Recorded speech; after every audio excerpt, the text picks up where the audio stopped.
Good evening, ladies and gentlemen, and welcome back. We are midway through Rejuvenate Edition 2. This is day 2, and we have a very special and dear friend as our guest today, technologist Dr. Chua Wen-Shyan, who is the head of Malaysian Smart Factory 4.0 from the Selangor Human Resource Development Center. I will give an idea or an overview of what we're going to talk about. Obviously, we want to know a little bit more about Selangor Human Resource Development Center, SHRDC. And of course, we would like to tap technologist Dr. Chua's brain a little bit in terms of the programs that are being offered there, as well as how he thinks the future of TVET is going to pan out in Malaysia, especially. And you know, before I go on further and get into the discussions with technologist Dr. Chua, I think I'll give him the opportunity here to perhaps introduce himself to our audience. Welcome. Hi, Andrew. Thank you very much for the opportunity for me to share at this session today. So my name is Dr. Chua, and currently I'm part of the Selangor Human Resource Development Center, SHRDC in short. I'm currently managing the Malaysian Smart Factory 4.0, which is part of the SHRDC, which supports the talent development initiatives for the industry and the communities in Malaysia. So generally, SHRDC, we focus a lot on talent development, right? That is actually the core of what we do as an organization. And we focus a lot on technical talent development, especially, right? And the Malaysian Smart Factory 4.0 was set up to actually provide the skills and competencies required for the industries and community to really upskill themselves or reskill themselves towards a more technology-driven nation. Yeah. So that's in a nutshell what SHRDC does. But perhaps just to give us a bit of a brief history now how or rather when SHRDC started, that's first of all. Secondly, of course, you know, why was there a need for a SHRDC? Sure, no problem. So SHRDC is actually 29 years old this year, right? Moving on to 30 next year already. So when we first started, there was we basically started off as an organization to bridge the skills gap between the between the industries and also the workforce that is going to join the industries in Malaysia. So as we slowly bring in good investors, and especially those times when we are working on new technologies, there is always a gap between what is required and what is actually produced, right, in terms of the community. So what SHRDC basically does is that we bridge that talent gap, right, and we provide the right skills and competencies required for the industry. So basically, we develop programs that are industry driven. So that is basically what we mainly focus on. So we gather feedback from industry, what they really require, and then we tailor-make programs that are fit to their requirements. So with the rise in technology developments, and slowly as we are moving towards more emerging technologies, and recently the new DASA IR 4.0 has been launched, right? So the Malaysian Smart Factory started off about 3 years ago, right, back in 2018, with the sole purpose of helping the industries and community to move faster in terms of Industry 4.0. Right, and a lot of times we always think that moving towards Industry 4.0 has to be a technology-focused strategy. But on our side, we see it from a people-focused strategy perspective, because when we engage with many industries, we see that there is a gap between understanding the technology and knowing what the technology does for you, right? Understanding the technology meaning to say that they know in depth what the technology can really do for you and how it's really integrated all together. So that's where we set up the Smart Factory as a model factory for industry and the community to come together and work in collaboration with us to really support them to digitize and move forward in terms of technology together with us.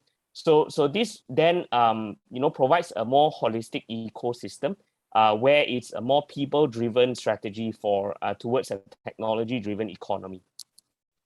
And I recall, if I recall correctly, Dr. Chua, when I visited the SHRDC a couple of years back, in fact, the Malaysia Smart Factory 4.0 has already, that model is already there. And I recall that it was in collaboration with a Swiss company, if I'm not mistaken, correct?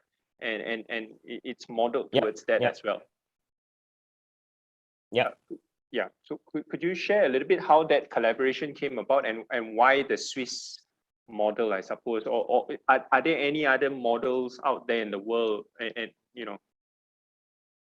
Yep. Definitely when we started off looking into Industry 4.0, we were looking at a very holistic strategy as we move closer towards a technology-driven economy. So when we look at the Swiss model of talent development and also the technologies that they provide, it seemed like a very strategic move where they actually focus on a more collaborative ecosystem rather than a specific brand specific kind of technology-driven kind of talent development.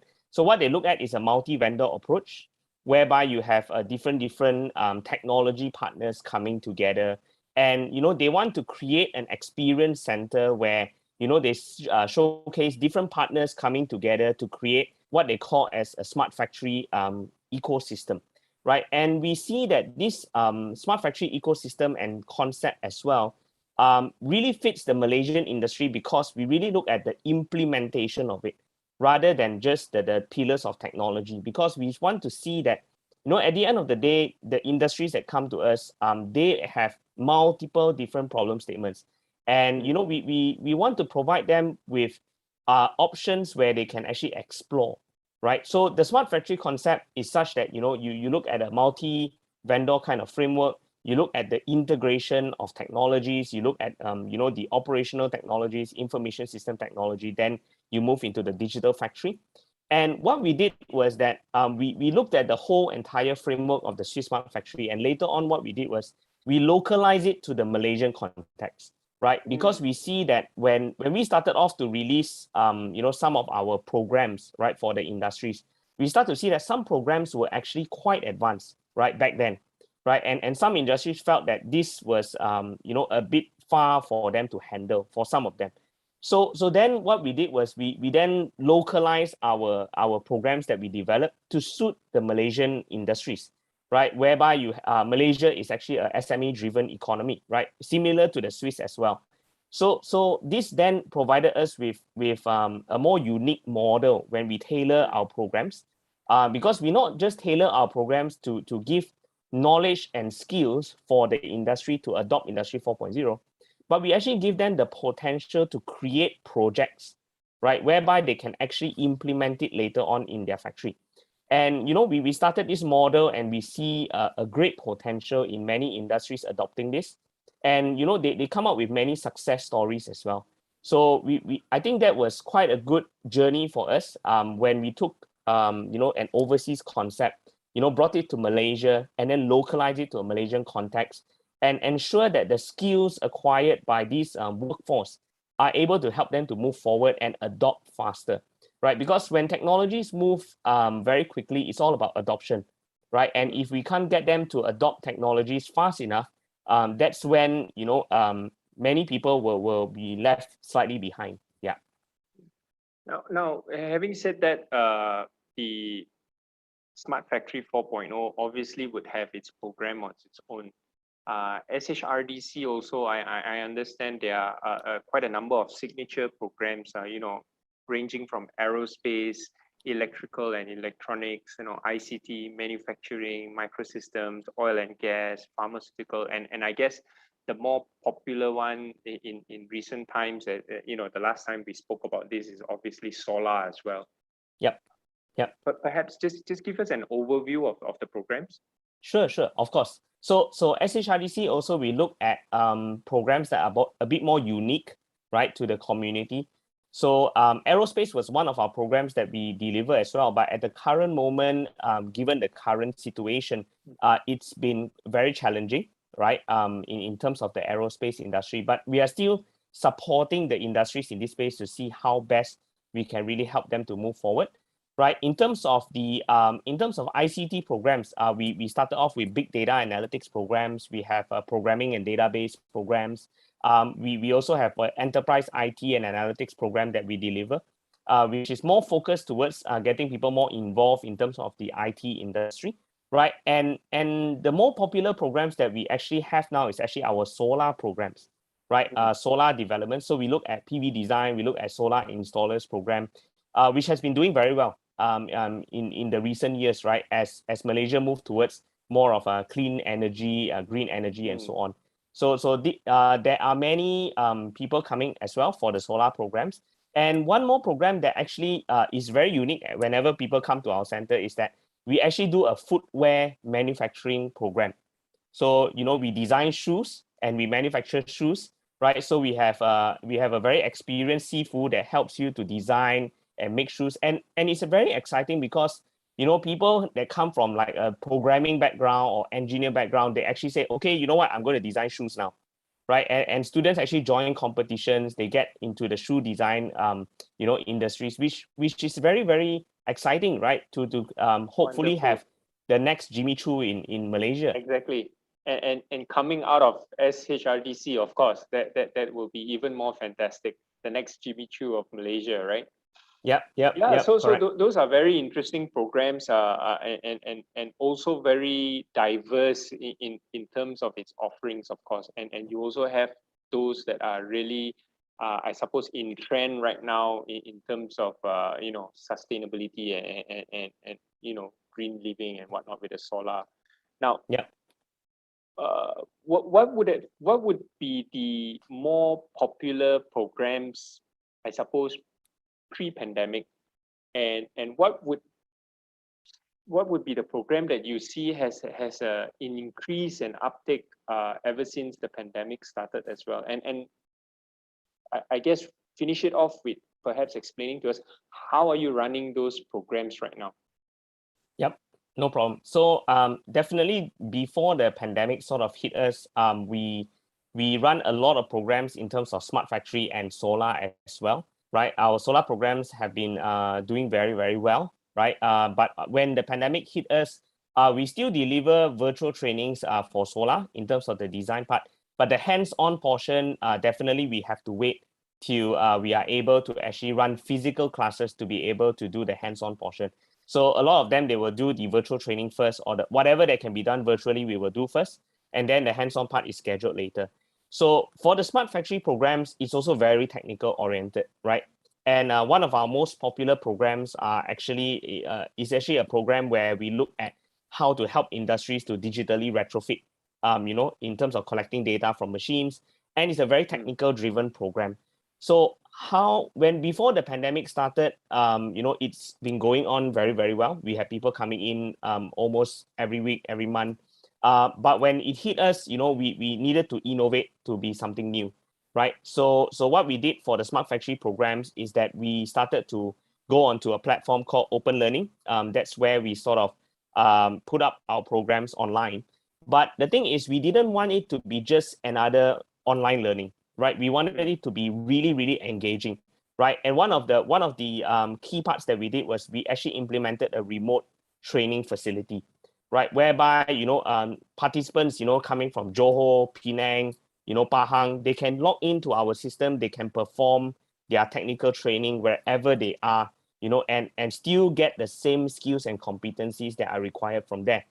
And some of the very encouraging feedback that I get is, people telling me that, your online training, I've never felt so busy before because I'm always doing something, and I'm always doing some activities, right? And that was very encouraging. And another point that I see great potential is that when they went through a whole entire remote training program, especially, now they cannot operate the factory, it's something that they cannot do.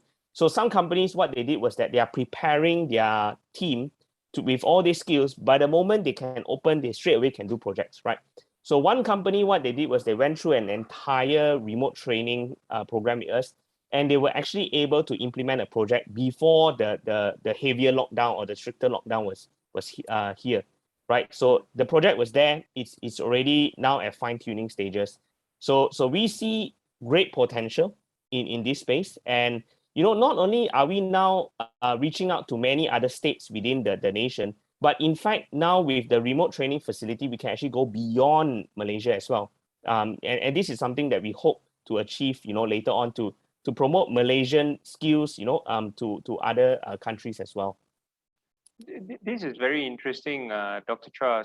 So when you read the name Selangor Human Resource Development Center, it sounds as though is exclusive and specific to Selangor. But what you just mentioned to me earlier, when it comes to the online training and whatnot, it has opened up to different states, and in fact, you're even looking at a global, if not a regional kind of a participation. Is that it?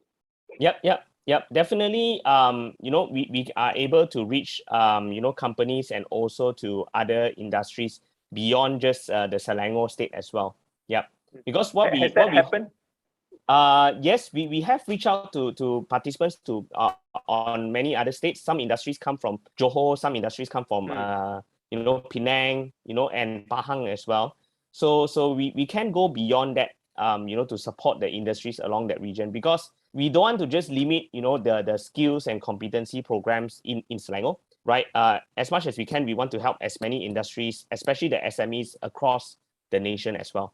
And right now, during this current pandemic situation as well, what we open up for the students, especially those students that now are looking for internships, right? And this has been quite challenging for a lot of them. So what we did was that, we brought in the concept of remote internships, right? So students can actually, do internship with us remotely and develop real world solutions for the industry, right? And we also cultivate the culture where, the technology starts from, the university level itself, so that they are able to then look at, industry problem statements with a more structured direction, right? So that when they graduate, they know how to help the industries from there, right? And, it also helps us to create more use cases, more possibilities based on the industry problem statements to actually help them to move forward faster. Yeah. Now it's interesting the point you brought about students. Of course, SHRDC champions skills and technical education, right? In secondary schools, polytechnics, communities in Selangor, and in fact now I'm learning that it's beyond Selangor as well. Now, two questions from that statement technically. Number one, when you say there are students coming in, and can you just give us a perspective on the volume of people participating in all these programs, right? Secondly, I guess what do you think of the current TVET system in Malaysia? I mean, outside the realm of what SHRDC's fantastic work, that's already in motion. What do you think of the current TVET system? Sure, no problem.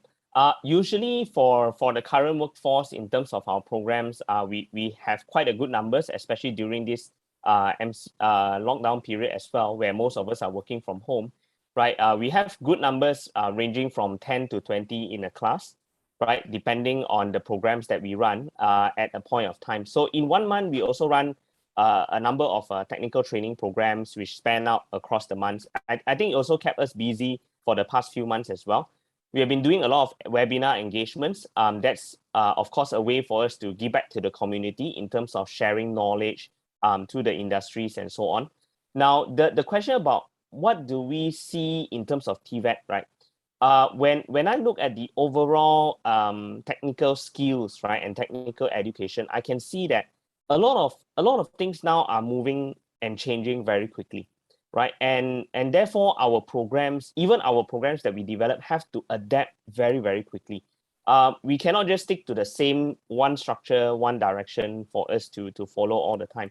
We need to innovate. We need to come up with new programs. So our management team is always, coming to me and say, okay, do we have something new to offer to the industry this year? what are we going to offer next year, right? And because we need to keep on innovating new things, it also helps us to drive new demand in technology. So one of the key focus areas that we were looking at moving forward is coming up with a more how to say comprehensive AI program, whereby the students that come in through us, they can be upskilled, they can be provided with the skills and competencies in AI, right? And then they will be then placed in the industry.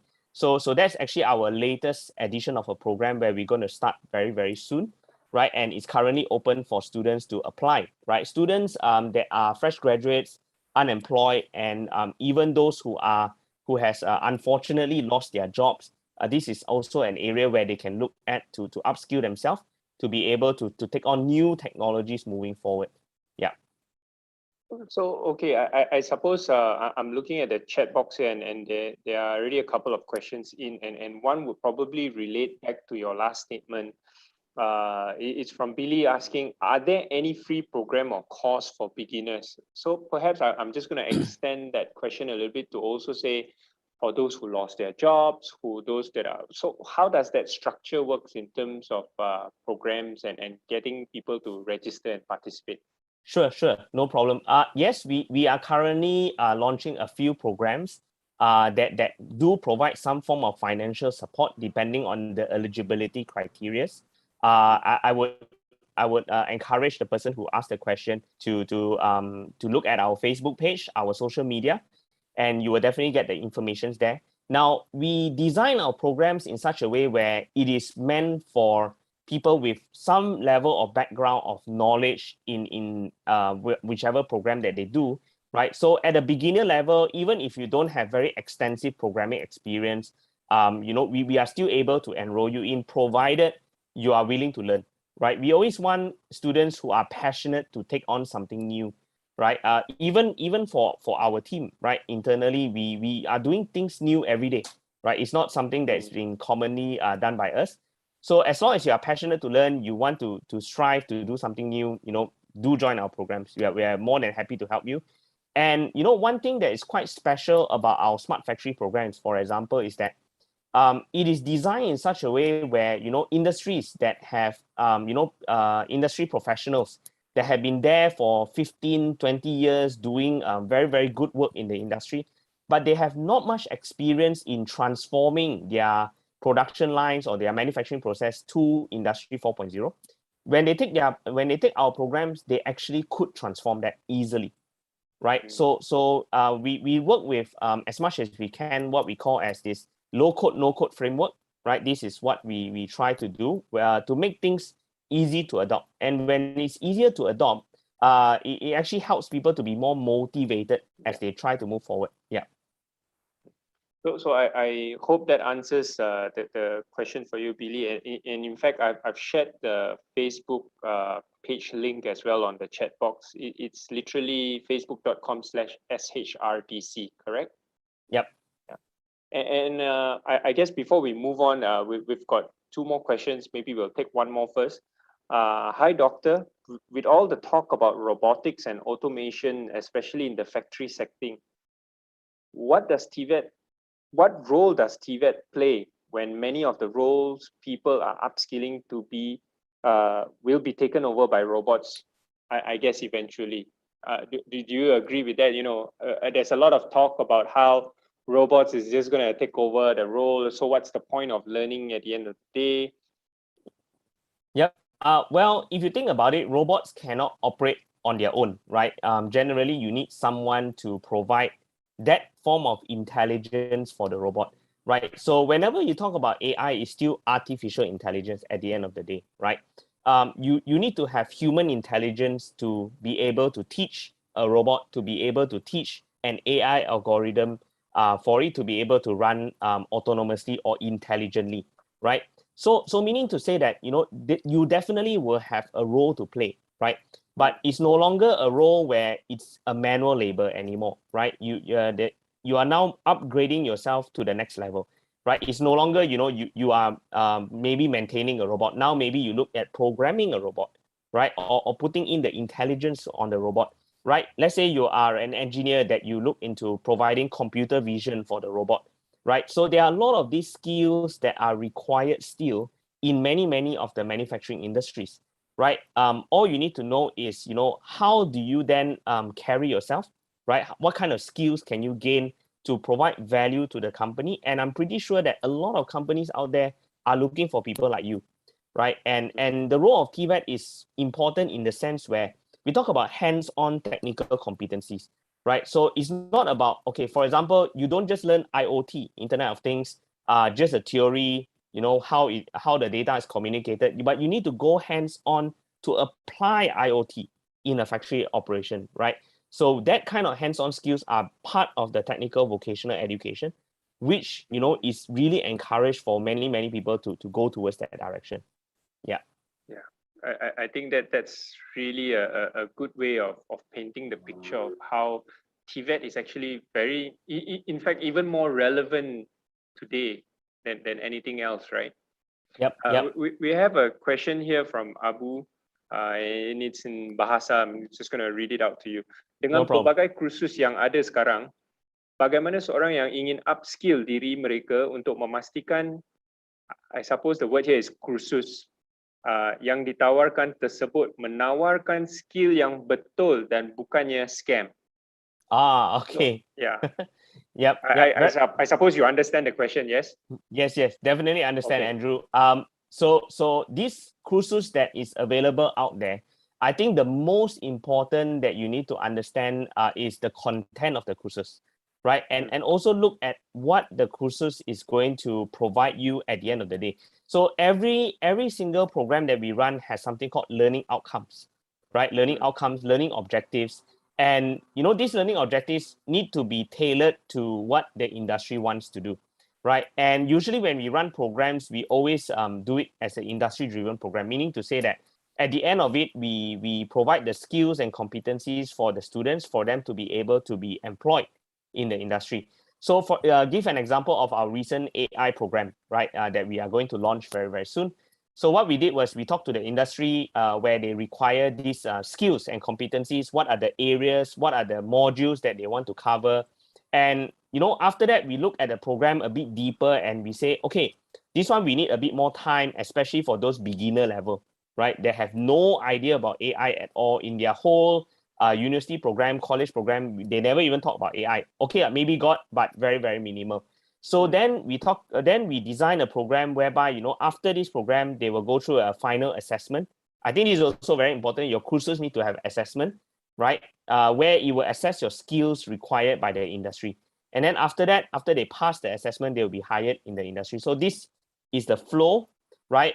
So whenever you look at different courses out there, always take note on what are they offering, what is the technical content, and what is the potential career direction after that, right? So once you ask these questions and you get more information, then you can make the better decision into which courses you want to attend. You made a good point, and I just want to reference to an earlier conversation this morning that I had with Dr. Sumitra from MDEC. There is a digital skills learning directory today, and she showed us an example of how a particular career and a typical, so to speak, pathway towards that career and whatnot. And it's exactly like what you have just mentioned about keeping an eye out to differentiate scams, from real courses or courses in that sense. So Abu, I think you were also in the earlier session this morning. I do hope you do check out that directory, but also what Dr. Chua has just shared here is also very relevant as well. Yeah.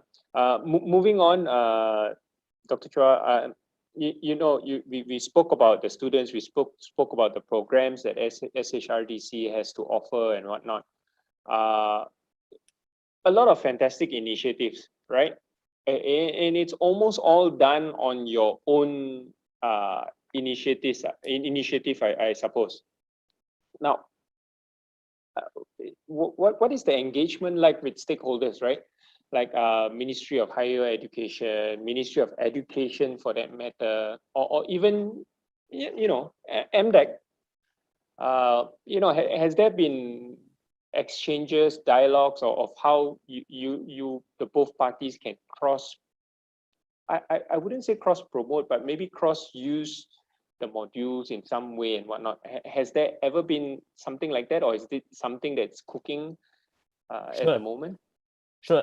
So on our end, we definitely are always engaged with the relevant agencies and also many industry associations as we are working on programs that are closely related to industry needs. So our main focus as well is on the industry association and the relevant agencies that are out there. So we definitely engage a lot with government agencies that are involved in the talent development space.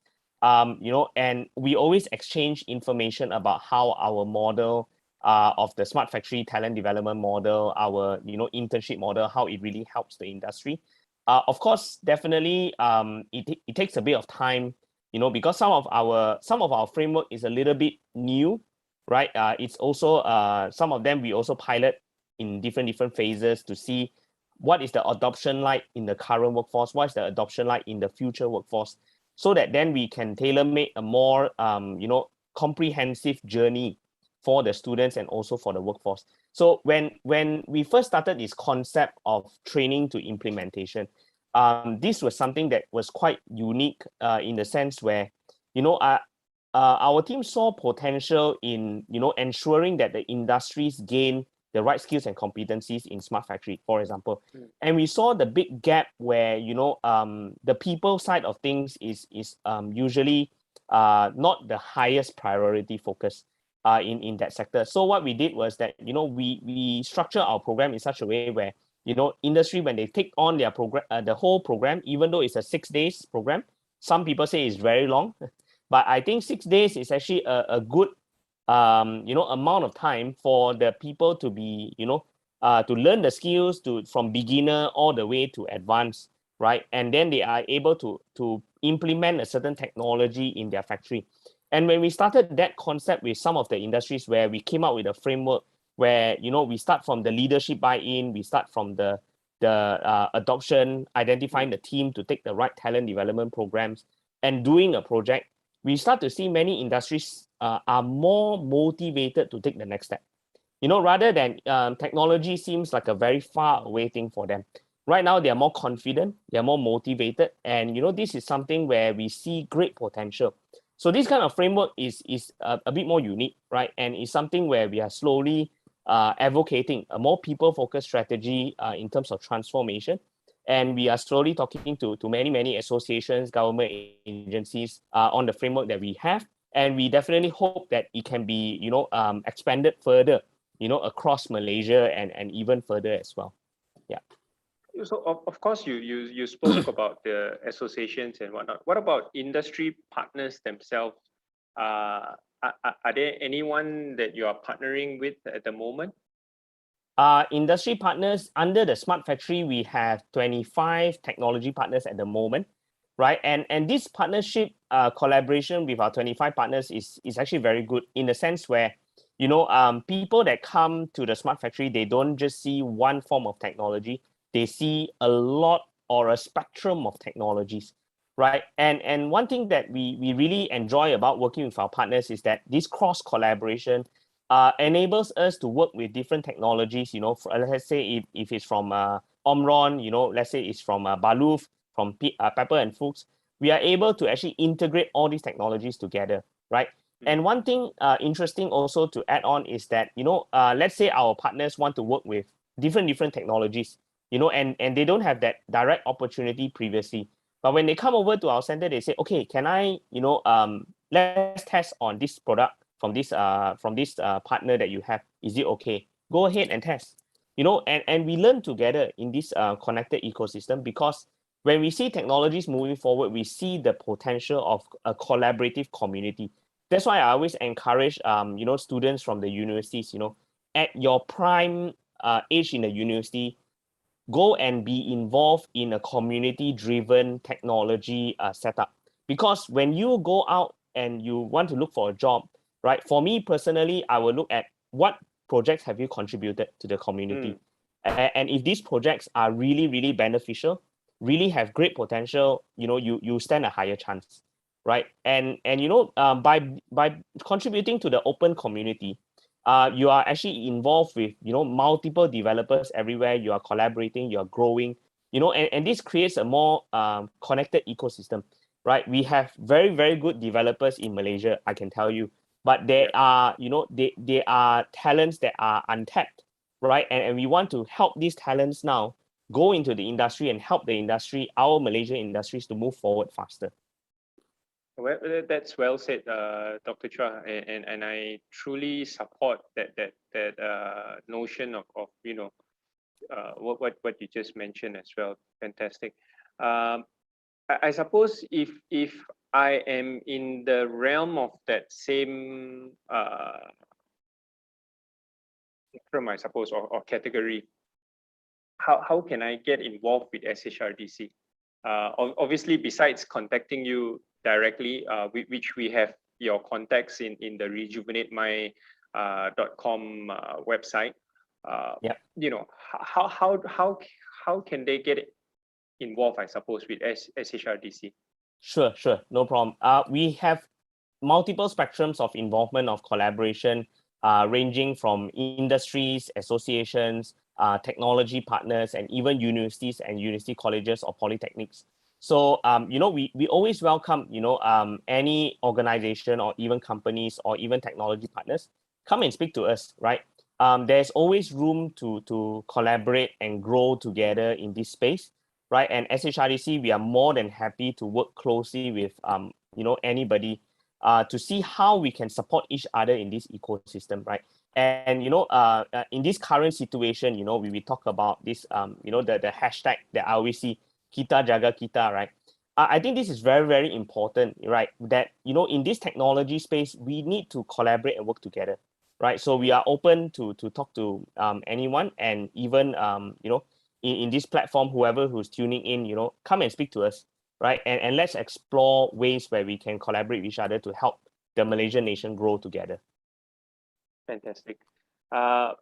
Future plans, I suppose, for SHRDC in general, and of course, for Smart Factory 4.0 as well. Yep. So for SHRDC, we are continuously progressing further. We are innovating our programs, giving a wider range of spectrum of programs that are more industry related. Hence, some of the newer programs are looking at AI, building an AI driven economy and getting the skills and competencies in AI instilled in many of the individuals, getting companies to adopt AI. I think that AI awareness is also very important, right? We're also coming up with new programs along the way in this what we call as digital factory, right? Where we talk about a simulated driven factory and so on. Now, SHRDC, we continuously want to innovate and grow. Therefore, our programs now are a wide range of face-to-face technical programs or even remote technical programs. So this is what we have to offer at the moment. The future plans for the smart factory definitely is to grow further than where we are today, right? We don't just want to stick with 25 partners. We want more, right? We want more people to come and work with us. We want to collaborate with more, university or academic institutions to help them to grow together with us as well, right? So that we transform the students at a much earlier age, right? So that they can help the industry to move forward faster. And for the smart factory specifically, we focus as well on our own internal developments. And any industries that are tuning in here today, we hope to be able to actually help you to move forward, and start your lighthouse projects. So along the years to come, what I hope to see is that many industries are starting their first projects, right? And they are focusing on getting more talents coming in, and this is something where I hope to grow together with the nation together. You've mentioned a little bit of your aspirations, and I was going to ask, after SHRDC Smart Factory, what would be the technologies Dr. Chua's aspirations and hopes and plans for the future, Yep. especially in the youth category? What do you hope to see, and what can be achieved? I resonated very well with your kita jaga kita mindset and whatnot. What do you have to say? Yep. So what I aspire to in the next few years is to really help the community and the industries grow, because I think that often a time it's always a difficult and struggle at the moment for many industries to move forward, right? And I continuously always think that what are the best ways to help them, and what are the best ways to help the students now in the university to help them to be more employable, right? So my aspiration is to see more and more people being employed in the technology space and seeing the industries grow together with that as well. So to cover two areas, right? So if we focus more on a people-focused strategy, we focus more on a community-driven strategy, what happens is that we are able to blend and solve two key areas in this area in this development. One of the key area will be to help industries to grow faster in the digital space. Second is getting more people involved with the factory. And this is not just digital skills per se. This is also, other hands-on technical skills in the TVET side, because these new talents are the ones that will help integrate, sustain, and help many industries to achieve not just digital transformation per se, but a more sustainable pathway of transformation. Because we want to see industries, grow, from 2 to 3 years down the road, not just end there and say, oh, this technology is too complex, I don't want to use anymore. We want them to say, this technology, I want to improve, and I am able to improve with my team in the factory. And when we see that happening, that's the most encouraging thing that I always want to see. So I feel that whenever any industry come to me and say, okay, we have done our first project, we want to do more, we want to get more people involved, get more people upskilled, it's very encouraging. And this keeps, or at least keeps me motivated to help more and more industries in this space. Fantastic, Dr. Chua. And with that, I will like to wrap things up by saying thank you to you, and on behalf of the Rejuvenate Edition 2 team, for coming on board and sharing about SHRDC Smart Factory 4.0, as well as your thoughts and opinions on TVET education in Malaysia. And I do hope that you will come back for future editions of the show when we require your expertise again.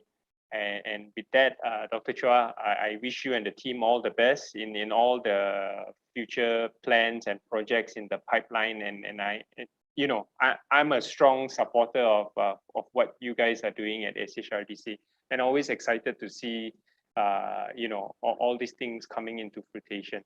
So we wish you all the best. We wish you well and to stay safe as well. And I understand you've got your first jab for your vaccination today as well. And Yep. Thank you for making that time to be here, even though you took your vaccination today. And I hope you get some rest. No problem. Thank you very much, Andrew, for the opportunity, and thank you everyone for tuning in. Take care, stay safe, and never stop learning. All right. Fantastic. With that, I'll see you. Take care. Bye bye. Thank you.